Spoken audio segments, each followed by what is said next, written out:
Well, thank you everybody for being here today and allowing me to be part of this ongoing conversation. This is quite an amazing venture that we have here, and I'm really thrilled to be part of it. You know, sometimes life is, synchronistic. And somebody said to me a while ago, you need to pay attention to things that come to you seemingly out of left field. About 2 months ago, I got a note from Ariel Gutman, who's been a friend of mine for some time, who's living here in Santa Fe. And actually, she moved out to the coast a while ago, but she had a lot of books that she wanted to sell. So I went over to her house and was looking through them, and I came across this title. And I said to her, "Tell me about this, Ariel. What is this about?" And she said, she backtracked a minute. She had collaborated with Jim Lewis, who was the realizer of astrocartography. And she said to me, this was the chart that Jim Lewis really believed was the correct chart for the United States.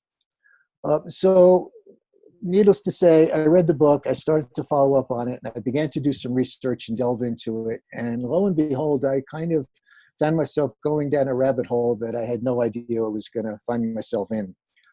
I want to preface all this by saying that, I'm not here to sell this chart as this is the only chart and this is the one everyone should use. I don't look at it that way at all. Really what I want to do today is just kind of present what it is that I've discovered. I'm going to put it out there and let everybody kind of decide and work with some of this data themselves and see how it looks for them. This is probably going to be a three-parter. Today, there's so much material. I'm just going to kind of cover the chart itself.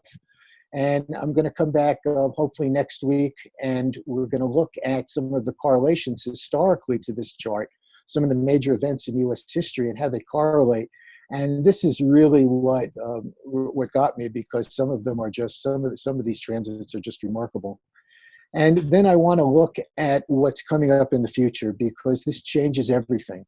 The fact that this chart, lays out a timeline that actually occurred about a year earlier changes all the progressions, all the transits in terms of the Neptune opposition and the Pluto return that are going to occur over the next 5 years in the United States. So let's begin. Excuse me.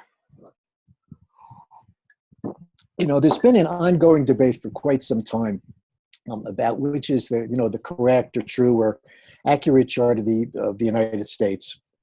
There are actually three charts that are pretty popular for July 4th, 1776. I have been using the Gemini Rising chart for many years because it was supported by Jeffrey Wolf Green, and I found it to be very effective. Most people use the Sibley chart, and then there's another chart which is a Virgo Rising chart, which seems to be pretty popular. The problem with all of these is that none of them on that day are historically supportable. And we'll get into that a little bit when we get into the slides. Nothing really happened on that day, but we'll come to that as we move on. What really happened was something that occurred on the 5th of July, a year earlier, because it was on that day that the Continental Congress declared war on Britain, hired George Washington as the commander-in-chief, and passed an act of Congress to hire a standing army. For all intents and purposes, on that day, that act itself, by default,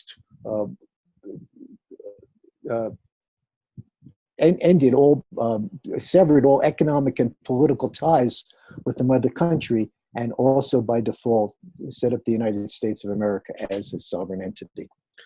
So let's begin. This is the statement that was made on that day. And all of these documentations are from the journals of the Continental Congress.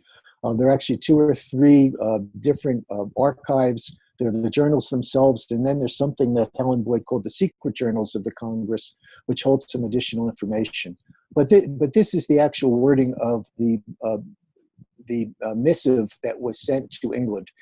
It says, "In our own native land, in defense of the freedom that is our birthright, and which we have ever enjoyed till the late violation of it, for the protection of our property acquired solely by the honest industry of our forefathers and ourselves against violence actually offered, we have taken up arms. That's a pretty definitive statement. This is the entry for the 4th of July. And you can see, yes, there was a declaration that was debated and was actually deliberated, and a final draft was approved. But from my perspective, this was the country's first birthday. This was the announcement after a year of war, of having survived battle with one of the most powerful nations on the planet at the time, having actually survived that revolution. They could actually say to the world, we are now free and independent state. But it was a year later, as what has happened. There are many other charts that could have been used. We could have looked at Lexington and Concord, but that was a defensive action. That was not the country was not really united behind any kind of a war against England. And then we could use the chart for the Constitution, which we could say actually was when this country was was authorized, or when the laws of this country were instituted. But I think that this day really holds a lot of possibilities and really holds the potentials. And as you see, as we get into it, you see the nature of the personality of the country it describes. I think you'll begin to see what I've been seeing. So this is the chart. It's a little known fact that 170 years passed when the colonies, us Americans supposedly, were English colonists. The first 170 years we were English colonists. That's almost as long as it's been since the Revolution, which was less than 250 years ago. So there was a lot to overcome. This didn't just turn a corner and all of a sudden we were the United States of America. It's been quite a process and quite an unfoldment, which, from my perspective, is still going on. But it was on that day that we became an independent sovereign entity. So, from an EA perspective, we're going to look at Pluto first, because Pluto, represents what came before, what was brought in with us. We've got Pluto, Capricorn, 4th house, and in this chart, you can see that I have laid out the aspect lines to Pluto itself and the aspects it makes around the chart. And this is really what we've come in with. We are about our homeland, but we're about our loss of homeland. And that's a major event. We left, to a great degree. We are a country of immigrants, whether we came from England or we came from Germany or Russia or Poland or France or Guatemala or wherever we came from. We left our mother country and came here to live. So to a great degree, there was a loss. And certainly in the beginning, it was the loss from trauma. It was a loss because of just not being able to express political freedom, not be able to express any kind of there was no liberties. There was nothing that people could hold on to that they could say that this was they were refugees, very similar to the refugees who are all in the movement today. There was very, very similar.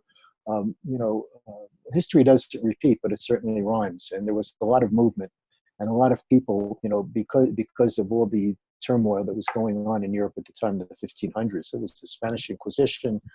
Many things were happening at the time. So our country is about security. Security is the big word that we hear all the time, and it's about family values.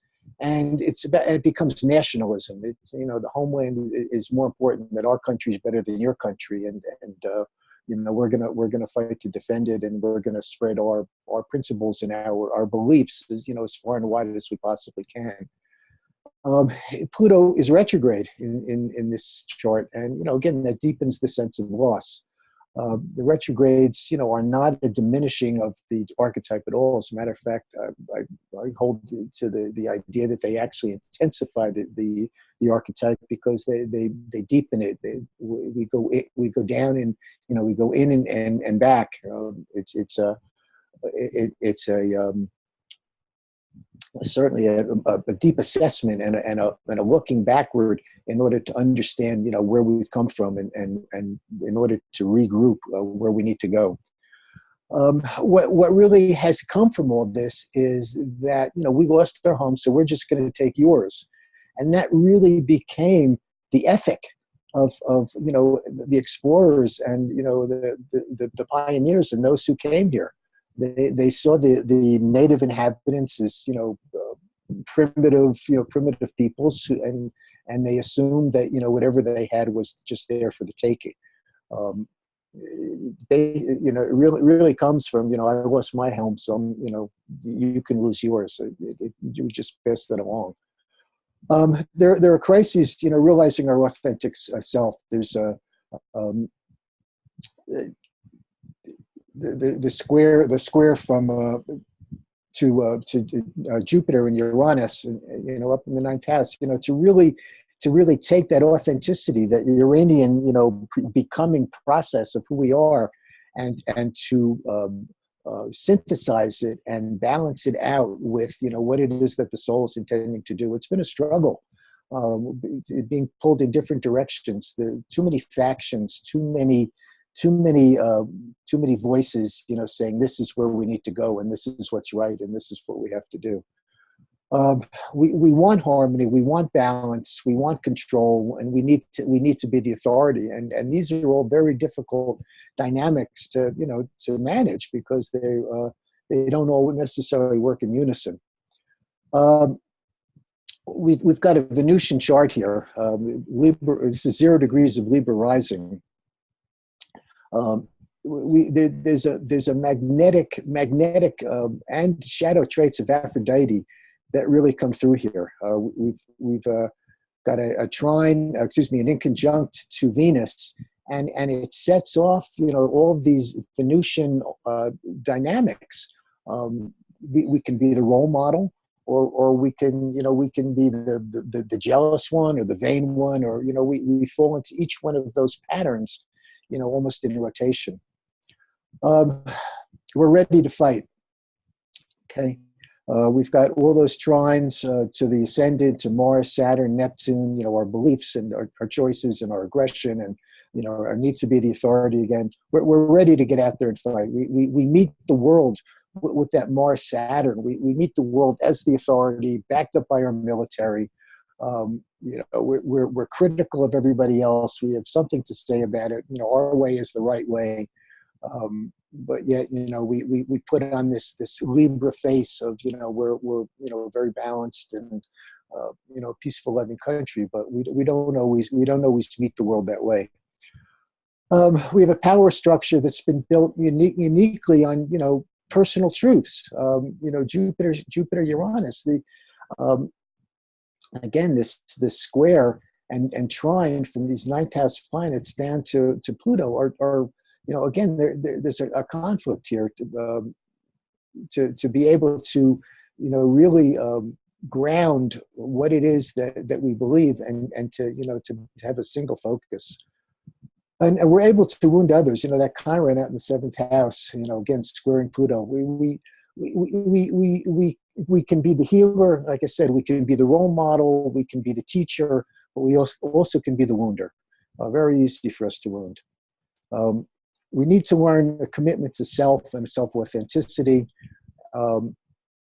Pluto's conjunct Vesta. We need to find that authentic self within ourselves and express it and let that be the basis of our power, not our strength or our might, or necessarily our what it is that we believe about God or not believe about God, being the reason that we're out there.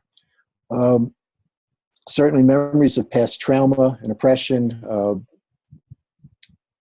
the squares, the aspects to Uranus, and the Hellenists, have a whole different house system than we do.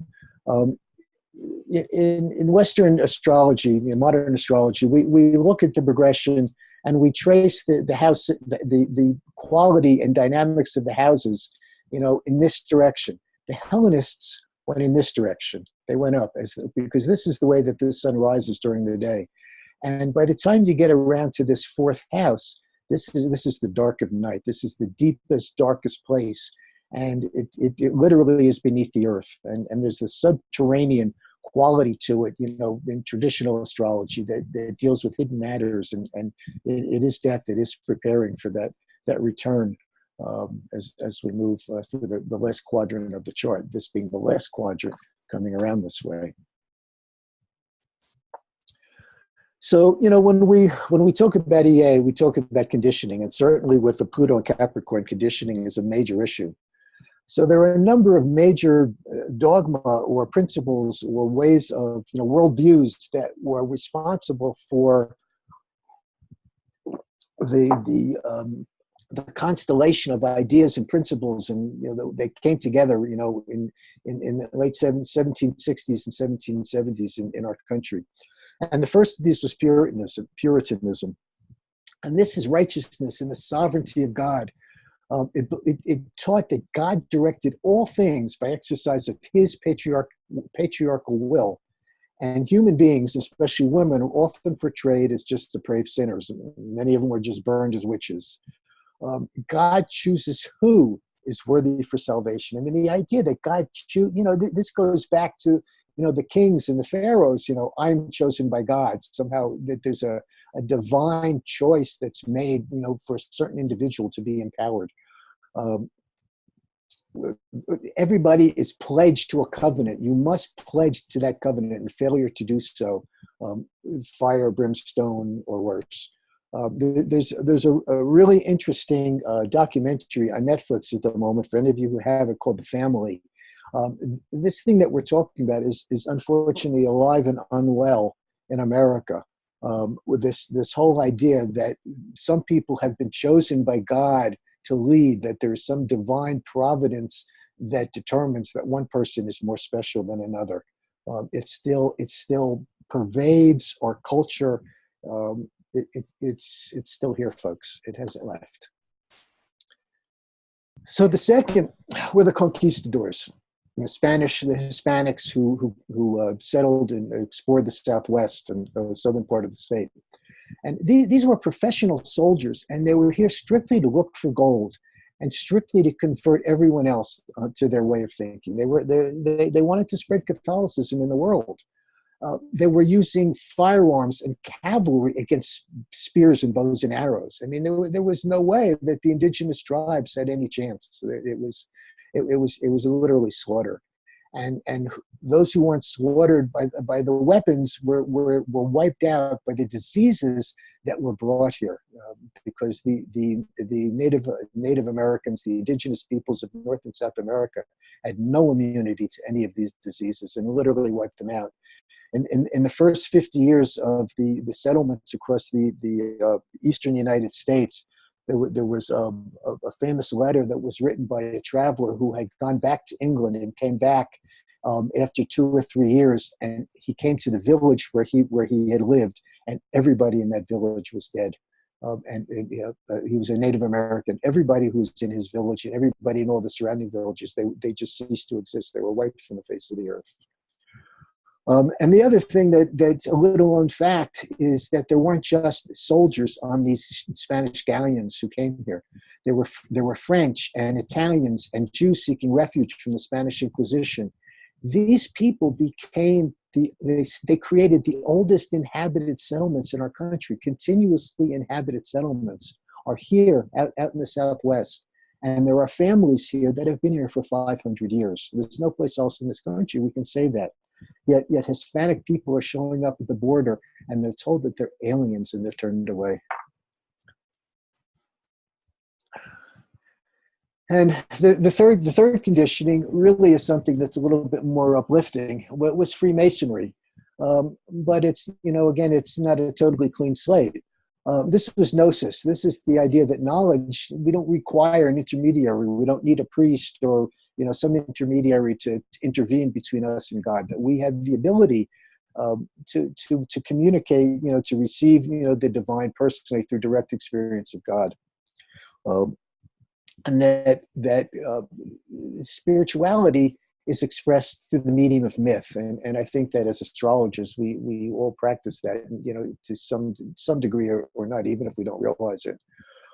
They were responsible for most of the national monuments and buildings in Washington, and they're all embedded with occult and astrological symbolism.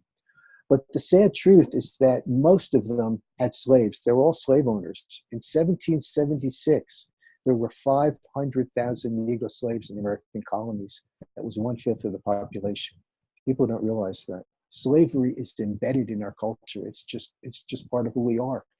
And it took the Civil War 150 years later to free the blacks, the black African Americans, but they're still not free. They were just relegated to second-class citizens. It's nothing's really changed. We're still dealing with issues that are 200 years old. This was what the Masons really held to be true, and we're still working towards this. Among them that are life, liberty, and the pursuit of happiness. We're still not there. So, again, from an EA perspective, we want to kind of look at the lunar nodes, and here we have the evolutionary karmic axis, across the 5th and 11th houses in Leo and Aquarius, and it's a particularly interesting placement because they are in each other's signs. There's a tremendous, pulse back and forth to bring these two archetypes, into unity. It's about, synthesizing the individual and the collective. How do we find our own individuality, our true self as part of the collective? How do we be who we are without being influenced by the consensus reality that everybody else is engaged in? How do we find, our core truth? It certainly speaks to utopian and humanitarian inspirations and ideals, but we're also talking about secret societies here and revolution. We're talking about forward thinking, independent, aloof, inspired, but coming from a place in the past where personal expression was repressed and individual liberties were denied, and there was exile. It's interesting. Venus is the ruler of this chart. I don't know if it's the next slide or what's going to come up, but Venus is conjunct the North Node, which is huge. It indicates that our country, according to this chart, our country is intending to go forward according to some prescribed principles and values and priorities that are utopian and humanitarian. It's the 11th house and somehow very forward thinking. But one of the little known, again, discussed facts of, the Iranian Aquarian archetype is, first of all, before 1780, Uranus was not discovered. Saturn was the ruler of Aquarius. So there was a Saturnian dynamic to Aquarius. 1/3 of people, basically with a prominent Uranus want things to change. Yeah, Uranus wants things to change, but they want it to go back to the way that things used to be. There is that retro, active kind of dynamic that gets triggered, by all of this as well. But all of this is all bound up in the nodes, and it's quite interesting. And to make things even more interesting, the nodes are stationed. So again, we've really got a drilling down of this Leo and Aquarius dynamic here, by sign and by house. Very, very strong. The ruler of the South Node is Uranus. And, we're talking about the ideologies and the worldview, and these are a combination of a wide diversity of religious beliefs and also these Gnostic, more metaphysical practices. I often wonder if, our country doesn't, perhaps have more different kinds of religious practices and spiritual practices Yeah, it's pretty diverse, and somehow they all have to, be under the same roof and all live together and all, accept each other and not, be in conflict and not be in crisis. Um, we're supposedly verbally committed, to principles of liberty and freedom and equality, but it doesn't always seem to work out that way. And again, this is indication of memory of past trauma. Uranus is the ruler of the fifth house. So, again, it's about self-actualizing. It's about self-actualizing in that direction. That this country was born to really take us somewhere that we had not gone before. I know that sounds like Star Trek or something, but we are headed in a direction that was unique in the world, and nobody, we left all the monarchies and authoritative despotism behind, and said, okay, this is going to be governance by the people and one man, one vote. It was very high sounding. It really is a beautiful paradigm. Again, it just hasn't happened yet. Chris Brennan, the Ellenists called this the house of God. King, divination, oracular dealings, the ninth house with all its metaphysics and religions, cosmologies. I think it's a good match. This image down here is manifest destiny. This idea that is very Iranian, that somehow our forefathers and the people who were the original settlers and pioneers, somehow they believed that from Maine to California belonged to them. It didn't matter who was living there. It didn't matter what was going on, but somehow that was America. That was going to be the United States. And by hook or by crook, we were going to stretch from one coast to the next. Sun, 10th house, Cancer. Okay. We're a world leader, clearly. 10th house, in a mundane chart. With the sun there, and again, very family values, but it becomes nationalism. It becomes my country. My country's better than your country. My country's more important than your country. Our beliefs are more important than your beliefs, and we get wrapped up in safety and security. And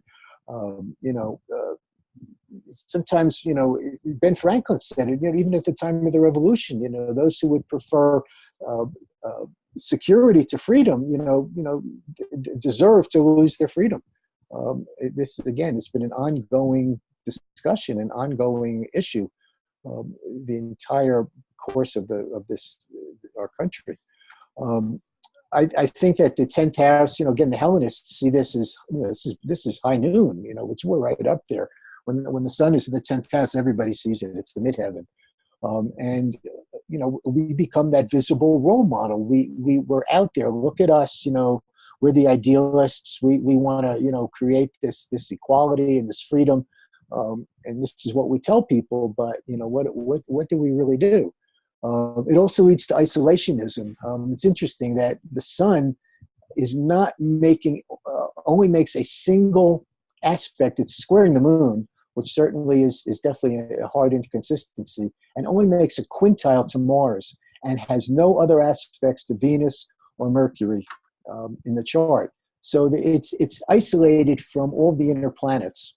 And to me, this is a sense of being isolated, of kind of being out there alone, and where the ego becomes like the entire structure of the individual. In this place, it's the country.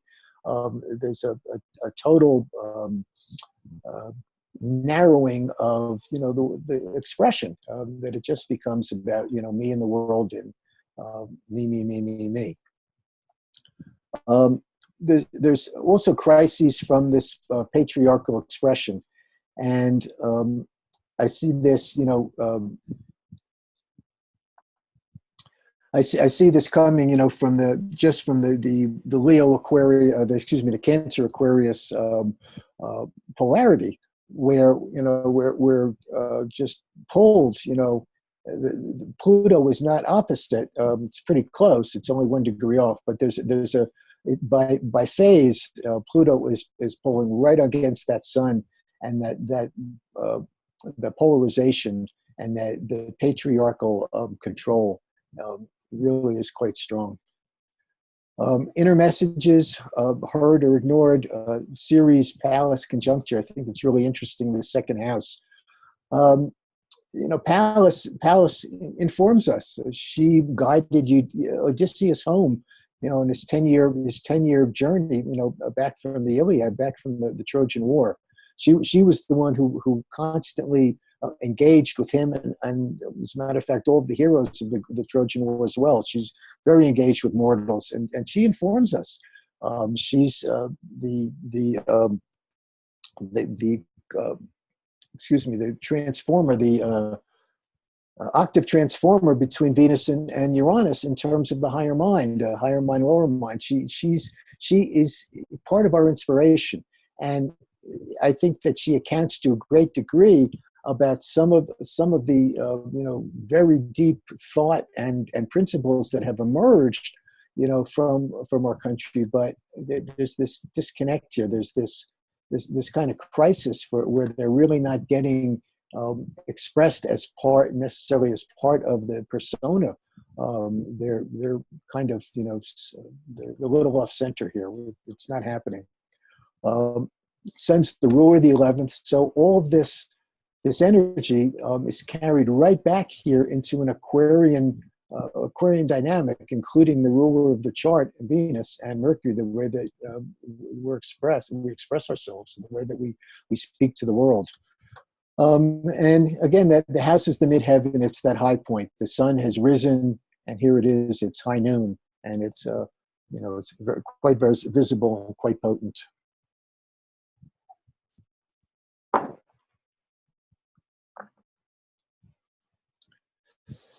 So Venus Phosphorus. Venus is the morning star when in this chart, and she presents herself, as quite an important character.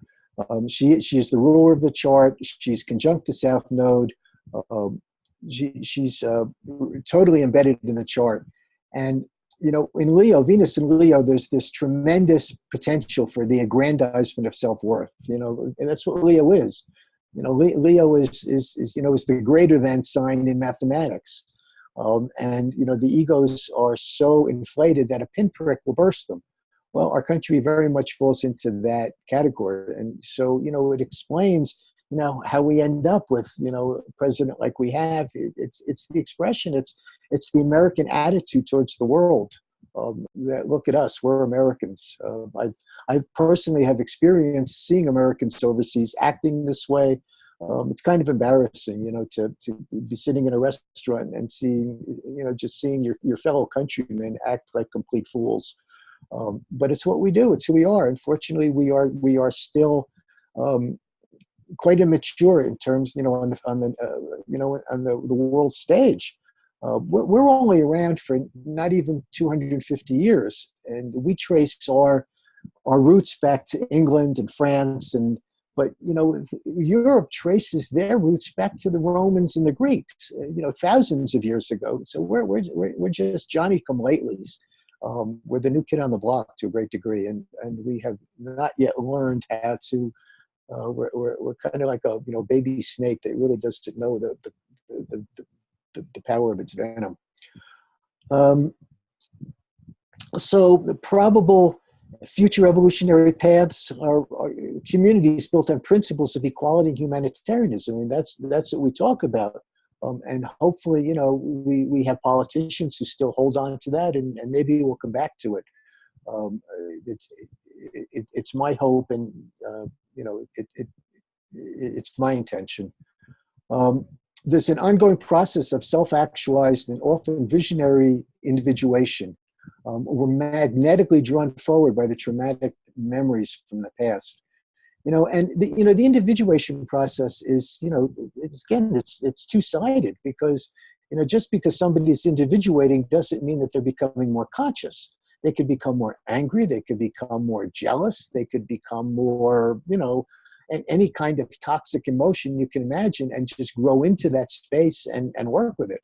So we have to remember that the individuation process does not necessarily guarantee an increase in consciousness.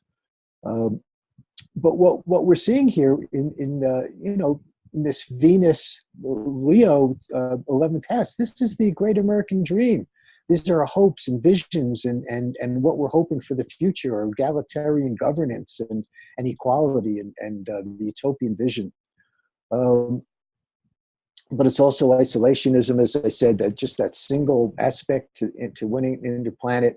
And Aquarius, we feel different. We don't feel like everybody else. There's which is also isolating, where we really feel that we're somehow a world apart, or which we have always been. We're separated by a great ocean from the rest of the world.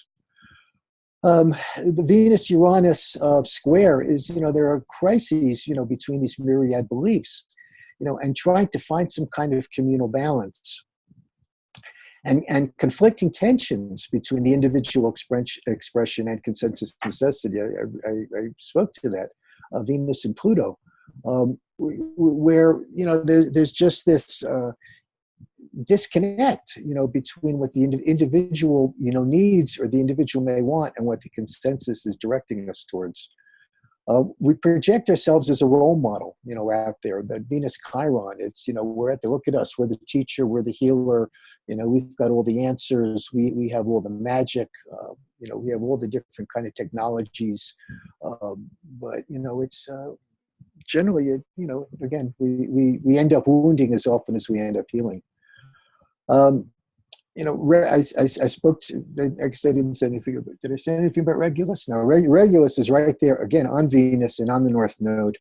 Bernadette Brady says we can, gain great success, but only by facing a particular nemesis. And I think that really rings pretty true.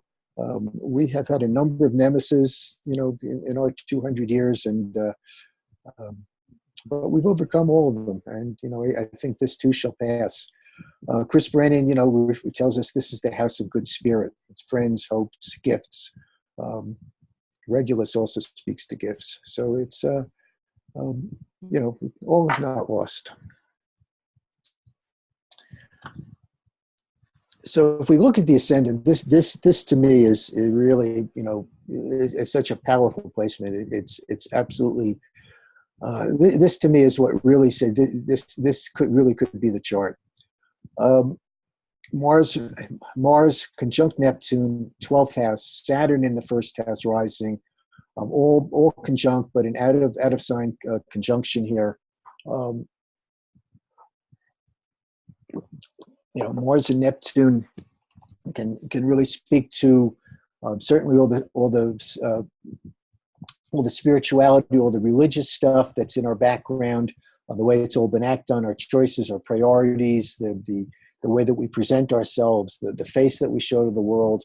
But it all comes out through that Saturn and Libra. The Mars and Neptune are totally covert. They're hidden. But yet we all know that throughout American history, there have been many, many things that were hidden in the background that nobody talked about. And unfortunately, I think some of the most serious ones have occurred in the past 50 years. But here it is. This is what it looks like. And we put it out there, and, everything looks so good. We're the authority, and it's, we're the boss. Is there a gap between what the community believes and chooses and the choices that are presented by the authority? Mars is semi-square here to Mercury.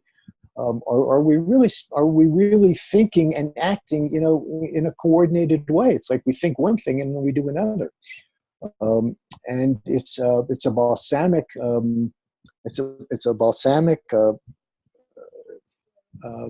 semi-square. So we're we are at a point where the issues and the problems that we're facing are so critical that we are challenged to the point where they have to be addressed. These are crisis points. There's no compromise. There's no negotiation with this. They're going to have their way with us, whether we wake up to it or not. And are we progressing a national agenda, our own national agenda, on the international stage? Are we really are we really interested in, one world government? Or are we really just want to take the United States out there as somehow the master of, the master of the universe, and everybody needs to follow us down the road? Our choices, Venus, this is Libra, and Mars. Venus and Mars work together in terms of choices. I think everybody probably who has studied EA knows this.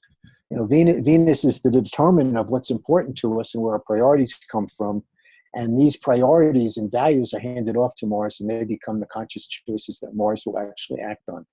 And so this is what's happening here. And so our choices are discerned, again, from a wide variety of beliefs and ideas, but we often fluctuates between some kind of radical, progressive, moving forward, and this controlled retreat where we have to kind of regroup and, we went too far and we have to come back. And again, this is that Mars-Uranus kind of energy where we struggle to, actually actualize according, to a forward-thinking, forward-thinking manner, and rather than keep going 2 steps forward and 1 step back, which is really the way it seems to be happening. The Mars Pluto tells us that this American power is visible and tangible international. I mean, we are forced to be reckoned with in the world. We stand out there, and it's very clear that we are who we are. And the same thing with the President of the United States. The country itself meets the world with authority, often militarily, based on the American rule of law. This is the Mars-Saturn conjunction, where this need to this critical need, this Virgo need to somehow improve things and make everything better, and our discriminating quality is what we really need to, what really everybody else needs to follow with. It's somehow that we've got it figured out, and we can tell them what to do. The U.S. rule of law originated in and is supported by a diversity of beliefs. I said that the U.S. and its leaders feel an overall sense of power on the world stage. And there's this need to propagate American values in the world. We reach out to meet the world with a strong handshake, but there's something hidden behind our back. Mars is the ruler of the 7th house, so again, it's all of our relationships with our foreign affairs are all very Martian. There's all this martial impulse behind it. It's how we meet them. And Saturn is the ruler of the 4th house. Again, we're very much set in our ways, and very much self-authorized in terms of who we think we are. Neptune rules the 6th house. So we have had crises, a growth through crises that have been caused by all these Neptunian events, whether it was the religions or the things that are going on behind the scenes, or religious conflicts, or whatever. It has all created crises that have driven us forward. The guys who wrote the Mundane Astrology book, Campion, Bajent, and Hardy, say that the 12th house rules all remains wholly or partly hidden, and we know that to be true. So all these things are not being seen, and then it's the house of bad spirit. And again, we have to look at these things with a grain of salt. It's not necessarily all bad or all good. It's always somewhere in between. But there's an intuitive sense here that's possible if we kind of take all these different perspectives and let them kind of work together and see what it is that they tell us about what's going on. And the moon is also in the 1st house. It's quite a powerful placement. We know the importance of women and motherhood and families and family values in our country, and the importance of equality for women has been an ongoing theme since the early 1900s. But if we look at this, we can see that clearly there's still some, strong debilities here in terms of the way that women are treated, and the way that uh, uh, that this moon is actually working in the chart. It's got a lot of challenging dynamics. Um, the Again, the moon is ruled by Venus, which is the chart ruler. So so it really pulls Venus into the perspective here. It's something that I think is really interesting, is that the sun is in the moon's sign, the moon is in Venus's sign, and Venus is in the sun's sign. So Venus, moon, and sun are all working together. It's kind of like a triumvirate, if you would. They're dynamic. Their archetypes are all blended together, and so we see this very strong animus energy that goes on, and it fluctuates back and forth. The moon is the fluctuation. The sun square moon, I think, also speaks to fluctuations, just in terms of cycles of the way that things are happening. And there's a lot of movement, a lot of fluctuation, a lot of flux, if you would, if that makes sense. There's a core need for relationship with others in order to know self, and it's why the American allies have always been so important. We rely on our allies and our world. The friends we have in the world, those are both our 11th house and our 7th house. And all of the inner planets are in the second quadrant from Cancer to Virgo. I think that's particularly interesting. They're all personal. They're all in the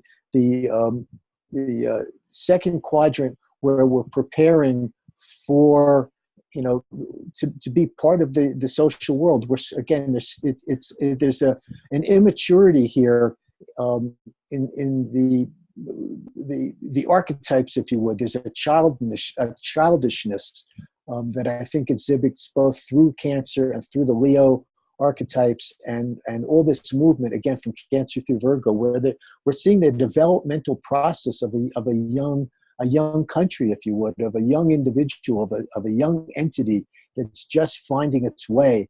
It has a direction. It has the resources. It has the power. It has everything, but it doesn't have the unity. It doesn't have the cohesion. It doesn't seem to have the maturity that is really required to pull all this together.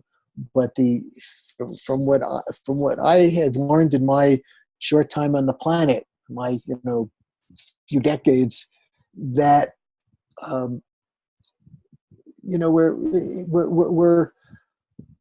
we're headed towards something that's much greater than ourselves, and we're all part of this. And I think when we look at the transits that are coming up to Pluto and to Neptune and to the outer planets, and the great conjunctions that we're going to see in the next few years, we're going to begin to understand what's unfolding here. We're in the thick of it. It's almost as if the storm is pounding against, the storm has just come on shore, if you would. I use the hurricane analogy, and we're overwhelmed. We don't understand to a great degree what it is, this wave of movement, and the intensity and the density of the times that we're passing through. We don't really understand what's happening or why it's happening. But I think over the next couple of years, we're going to begin to see the light at the end of the tunnel, if you would. Things will begin to clear out. I can't promise, that everything's going to be fast and easy. I come back to the paradigm that, nobody promised us, a smooth flight, but we were guaranteed a safe landing. So that's how I comment this. I've put this, wasn't really sure where to put this chart. I put this in here for everybody's just information. I've kind of listed here the what these houses are about in terms of a mundane chart, and what the ruler of each of these houses is. And you can kind of play with this with transits and with the charts that we're going to look at in the future, just to see how they kind of plays out in terms of what it is that's actually happening and what's being affected. But if you kind of scan it, you'll see that many of these areas are in play, and we like, that proverb goes, we are blessed to live in interesting times. I've probably got two more parts to this. As soon as we have some time slots, to come up with. I have run a number of important dates in American history against this chart, and to me, that's even more remarkable than the dynamics of the chart itself. So I'm going to look at that in the next session, and hope everybody will join me. And then in the third session, I'm going to look at the transits, because what's coming up, the timing has all changed. I mean, if this is an accurate timing of when this country really started out on its journey, then Pluto is 3 degrees closer. Neptune is 2 degrees closer. That is, tremendous difference in terms of the timing of the transits. And in effect, it really explains a lot of what we're looking at in terms of all of the current events right now, because we're already in the thick of it. We're not waiting for things to start happening in 2 or 3 years. We're coming up to a peak time. We're already in it, if we haven't noticed. So it really explains the intensity that we're moving through from my perspective.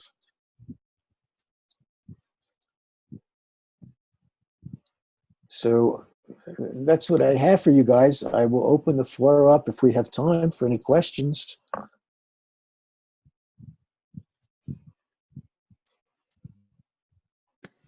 Hey, Daniel, it's Wendy. Hi. Wow, I love that. I totally resonate with that chart. I feel like it's much more in alignment with in describing who we are, or in portraying, through the planets and the houses, how we act and everything. I was questioning that Mars in the 12th house, but I'm glad you went through your description, because I was thinking war in the 12th house. I don't know, but it's Mars and Neptune, really. They're together as a package there, and to me, that Mars and Neptune can express itself in so many different ways. But in that 12th house, it really just rings as secret societies, secret groups, just secrets. Too many secrets, Wendy. Yeah, and I guess Saturn in the first could be, and the Aries on the descendant could feed into the war pattern, and I can't think right now. Military complex, yeah. Right, exactly. And I think that Pluto in the 4th, it's kind of like hilarious. We're so immature. Yeah. Oh my God. Yeah. But we're a precocious child. That's the good news. Yeah. Well, I mean, I'm a Pluto 4th house person. I know what it takes to change, but it's as a collective, I think that's a very interesting placement for us. Right. So astrology works. So all astrology works. But when I saw this chart, you know what I said, Wendy? I said, most of American history is a lie. So maybe the 4th of July is also a lie. You have to go back and maybe I can put some of the Continental Congress stuff out there. The big day was July the 2nd. John Adams wrote this letter to his wife on July the 2nd and said, today was one of the greatest days in American history, because we decided, this is when they decided to announce that we were, a country. But it was a birthday party. That's why it was so important. It was the birthday party. It wasn't the moment of birth. The moment of birth was a year earlier, but they couldn't do it. They couldn't do it. Yeah, makes perfect sense. Right. And nothing really happened on the 4th of July. Nothing. So.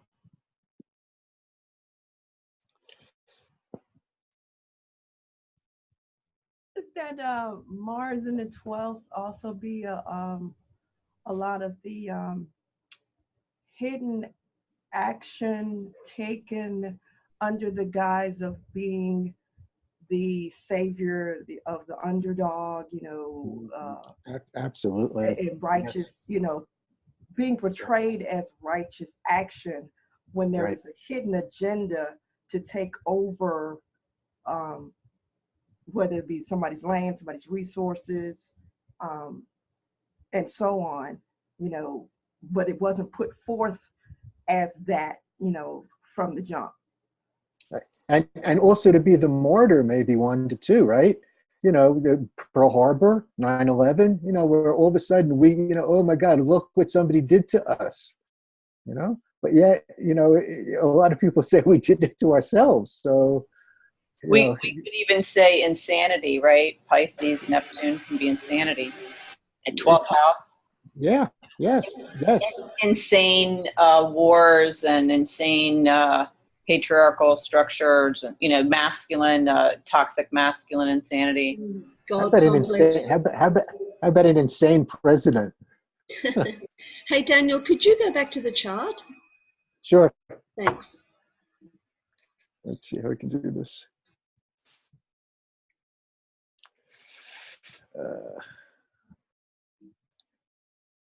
I have to stop the share.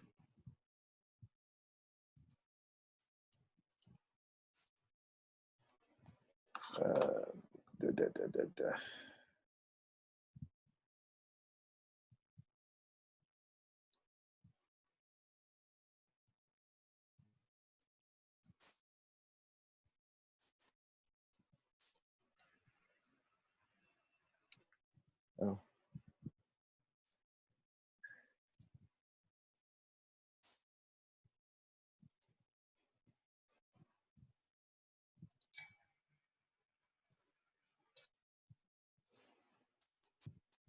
There we go. Can everybody see it? Yes, thanks. That's great.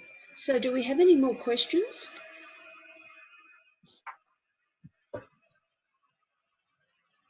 By the way, if anybody would like a copy of the slides, just email me and I'd be happy to send it to you. Okay, I would. I took some screenshots, but I think that would be easier. Just some things I was noticing. Can you guys hear me? Yes. Okay. Just some things I was noticing personally, that all these things are coming up for me personally, just in terms of my own family background and leading to my chart as well, especially like the knowledge of everybody has the intuitive means, and just a lot of the things that I feel like I'm working through personally were highlighted. So I always love to see that one person can work through for the collective. So yeah, no, that's a beautiful insight. Thank you. I mean, because that's what's so interesting about all this, because it's happening on both levels. It's happening to all of us collectively. We're seeing it in the world, whether it's happening in Europe and in Asia and in Australia, but it's also happening to each one of us in our own lives, according to whatever our life path is. But it's all the same dynamics, and it's wild. It's why we're astrologers. I mean, it's just to see all these synchronicities and the way that it works on so many levels. But yeah, that's great insight. Mm-hmm. Yeah, I was really interested in the part about the original settlers, and I have family that was here from the original times and fought in the Revolutionary War and things like that. And as things come up in about slavery and equality, and I just start to feel very embarrassed. And I'm just like, wow, I was sort of genealogically connected to that. And it's so guilt surrounding that is very interesting. So. Right. Yeah, I think this is part of our own deconditioning, right? We're all getting deconditioned somehow. We're seeing the shadow is being shown to us, and we're, you know, surrendering to it, and over, you know, and say, okay, I did it, but so what, you know, I'm here, and I'm not doing it anymore. Yeah, exactly. Phoebe, I have that too. Or I'm an 8th generation Marylander, and my father's lineage family here in Maryland, they had slaves, farmers, and I mean, in the years and the time that I've done a lot of processing, I've done some massive clearing around that, and had long conversations with all of them too. But it is pretty heavy duty. Yeah, it really is. I mean, blacks didn't, you know, didn't become free men. They became maids and truck drivers, and, you know, all the professions that white people didn't want to do. You know, it's and we're still there. But I think we're at the next mile. I think we're at the point where, you know, this exposure is amazing. You know, when it's not exposed, it can keep going. True. But you know, it's like, you know, if you dig up the roots of a tree and expose it to light, the tree dies. So we're exposing the roots of all this, and hopefully the tree will die. Yeah. I was wondering, with that Pluto retrograde being conjunct its own south node, it seems like we've been down this road before and haven't learned the lessons. Right. No, absolutely. There's no question. I don't know if you've noticed, but Pluto is partile to the nodes. It's the same degree. So yeah, it's quite an intense aspect, and it really lends puts a lot of weight on that north node. But it's what's driving us forward. You know, Wanda, that, you know, it's the challenging aspects that get us moving. It's not the facilitating aspects that really get anything done. And so it's all good. You know, inconjuncts are hard, but it's not a minor aspect by any means, and it's a powerful aspect. Definitely agree there. Yeah. Okay, do we have any final questions or comments? I don't think so. Danielle, I'm just wondering, have you compared this to any other countries' sovereignty charts? No. Oh, that's great. Yeah. What are you alluding to? Well, your country has what, about 3-4 charts, right? Yes. And have you compared it to any other countries, to the chart of when they became sovereign? No, but I think that's something I'll look at. Yeah, just an idea, because it's a fantastic idea, and wow, the chart just seems so accurate, doesn't it? Mm-hmm. It really does. I mean, it's remarkable. But wait till you see some of these transits. On the date of the, I'm going to give some of this away. At the Women's March in Washington, Jupiter was to 20 degrees of Libra. 20 degrees Libra. Wow. Right, it was right on the moon in the first house. Wow. Oh, wow. And that's the North Node of Chiron. Wow. Yep. Wow. So, I mean, yeah. would you say the ruler of this chart is Venus, Saturn, or Yes. Mars, or perhaps like a conglomeration of all three, perhaps? I think it's Venus. It's Because of Venus's proximity to the North Node. I see it as Venus. Oh my God, I have to tell you, I'm getting chills. I know, it's so exciting. Sorry, Linda, were you going to say something? No, you're right. Go ahead. I was thinking about all of the pentagrams in Washington, D.C. Right. Yeah, all the Venus correlations. And Right. yeah.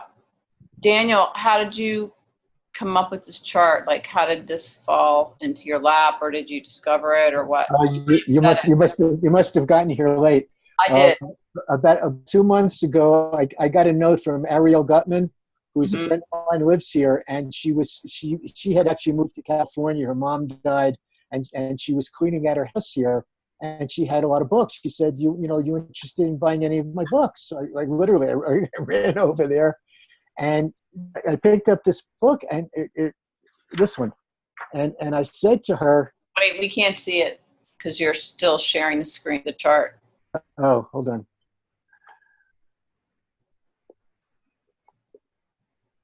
Oh, pull it back a little bit. The true what? You got to read it. Tell us what it says. The true horoscope of the United States. Wow. By Helen Boyd. Helen Boyd she's British, and I picked it up. I said, Ariel, tell me about this. And Ariel had collaborated with Jim Lewis, who realized astrocartography, and she said to me, Jim believed that this was the chart. So based on that, I mean, I walked out of there with the book, and I read it, and the book is all sidereal. And she has a copy of the tropical chart, but all the other charts are sidereal, and all her tests are sidereal. So I really couldn't, I don't do sidereal, so I couldn't, really work with it. So I erected the chart myself. And it was interesting. I found that she was off by 2 minutes. I used 1102. The journals said that on that day, that document, that declaration of war, was signed somewhere between 11 and 11:30. They narrowed it down to 30 minutes in the journals itself, in the logs. And then they did a series of tests, and it was very close to 11 o'clock. And they came up, and I'm just working with her ascendant. So all I did is I just used her 0 degrees ascendant rather than the exact time. She used 11 o'clock period. I used 11:02 because that gave me 0 degrees of Libra. Other than that, I've basically accepted the chart as she saw it, in terms of the rectifications, or in terms of the, validating it. But wow. I've been running American events against it, one after another, every one of them. Now you have to really, remember that the Sibley chart and the Gemini Rising chart, the outer planets are roughly in the same place. So, the Pluto transits, the Neptune transits, the Uranus transits aren't going to be that different. But what's interesting, the Sibley chart has Moon in Aquarius. Well, this chart has Moon trine Aquarius, okay? Yeah, there's similarities here. They're not entirely different, which is why these other charts work. And also that was a significant event in American history, so there has to be some correlation to it. I don't think any of us are smart enough to understand why one chart works, better than another, seriously. That's amazing. We just when was that book written? There's some things we just have to surrender to and accept as a fact. We can't, we just have to accept it. Do you know the copyright of the book, the date? Let's see. Looks like 1973. Yeah. Wow. Yeah. So okay. We'll keep going. We'll do this twice more, and we'll delve more into it. And you guys are great, and love to hear any feedback or any, as you listen to this again or look at the chart. Welcome any insights, because this is by no means definitive. I don't swear that everything I said is correct. You follow what I'm saying? I'm just putting this out there for you guys, and I think together we can decide if this works or not. Okay, thank you so much, Daniel. What an interesting meeting. Everybody, please thank Daniel Fiverson. Looking forward to catching you next time. Yay. Thank you. Fabulous, Daniel. Thank you. Yeah.